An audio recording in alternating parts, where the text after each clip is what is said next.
New developments in the investigation surrounding a Cobb County teenager who starved to death.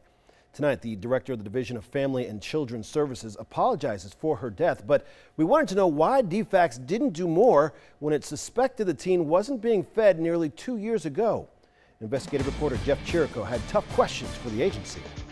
The DFCS director admits his agency messed up back in 2010. He says DFCS shouldn't have closed the case when there were so many red flags that Markea was in trouble. Why would they have closed the case? Yeah, I can't answer that, Jeff. I wish I could. Ron Scroggie heads DFCS, the agency now under fire for dropping its investigation of Markea Berry 2 years before she starved to death. Since the child's death, we've done a staffing. Not all the staff are currently with us that were here back then, so we're not able to ask some of those questions. According to documents we obtained through an open records request, a caseworker visited the Berry home in Mableton in November 2010. The DFCS report confirmed Markea's ribs were visible. A caseworker wrote she appeared to be isolated and not fed. Markea was reportedly being homeschooled.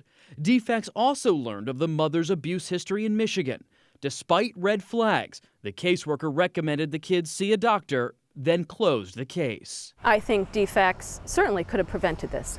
Alice McQuaid of a foster children's advocacy group says Markea would likely not have starved to death if DFCS had removed her from the home. Why would you think that she wouldn't be?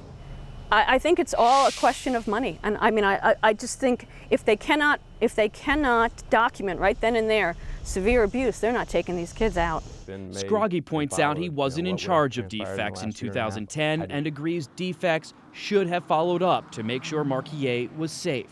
He says a new statewide response program he's rolling out next year will ensure children like Markea don't fall through the cracks. Does DFCS issue any sort of an apology for what it may have failed to do in 2010?